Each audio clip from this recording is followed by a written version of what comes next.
আপনারা এই পাহাড়ে কতদিন থেকে আছেন? আর বাদ দাদা আছে মানে 16-17 গিয়া প্রায় 40-50 গো। এই জায়গা তো আপনাদের না, আপনাদের? আর নয় আর গিয়া করি বিলিজার আর এটা কি কাগজ কলম আছে আপনাদের, লেখা আছে গিয়া কাগজ কলম বনায়ন দিয়ে দিই তারা দিয়ে দেয় যে বন বিভাগ আপনাদেরকে দিছে থাকার জন্য? আর আর সময় করি হতারে আর বিলিজার আর পুরান বিলিজার ও আর বাদ দাদা বিলিজারি করে এসি। আচ্ছা, আপনারা কতজন সদস্য আছেন এখানে? আর আছে এখন 26 জন। 26 জন কি একই গ্রামের? জি। আপনার পরিবারে কতজন আছেন সন্তান? আর পরিবারত আছে যে মানে আর পরিবারের মাঝে আছে যে আর তো পোয়া আছে 7 পোয়া আয় আছি আর আছি 2 জন 7 জন 8 জন নাতি আছে। আচ্ছা, তা আপনার কি কষ্ট হয় না এই যে পাহাড় পাহাড় থেকে ওঠা নামা? তারপরে কষ্ট হইলেও তো গড়া পরে আর তো জায়গা জমিন আছে এটা বিলিজারি জমিন দিয়ে সরকারের জায়গা জমিন দিয়ে এটা আর হাড়নি করে দিন আল্লাহ দিয়ে দিই। আপনারা ইনকাম কি দিয়ে করেন? টাকা পয়সা কোথা থেকে আসে? আল করি শ্বাস করি চাষ করলে শ্বাস ওই যে ভিতরে ওতে হয়ে যায় আপনাদের? এটা আমাদের শ্বাস।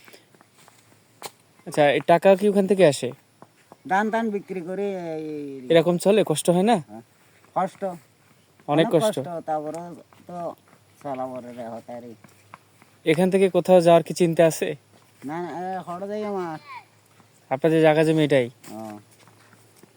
আচ্ছা, এখানে কোনো ভয় নাই যে মানে প্রাণীতে এসে মেরে ফেলেন আপনাদের?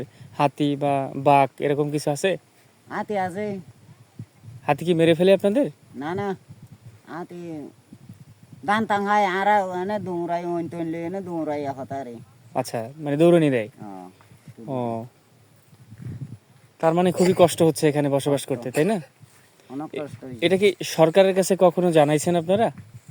জানাছি বহুত হাতি দাং হাবলাইয়ে গিয়া হাবলাইয়ে হস্ত করে গড়ি এলা দরহাস মরহাস বহুত দিয়ে এনে বুনারি টনারি গেছে এলা এডে দিবা দে দিয়ে তো আরো বেশি মানে টেলনি যাগই না। তো এখানে দেখলাম যে আপনাদের মাটির ঘর আছে, এই যে মাটির ঘরে যে থাকেন, আর মাটির ঘর, এটার ভিতর কি সাপ ঢোকে না বা ভেঙে পড়ে না কখনো? ঢুকে অনেক সাপ ঢুকে মরিচ তরিচ পুরা দিলে নেলি যাগই হতারে।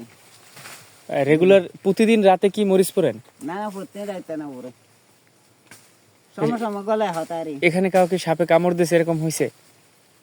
দিছে তো অনেক মানে অন্য বিষের তাপে না হরে না অন্য আবহাওয়া হয়েছে হতারে।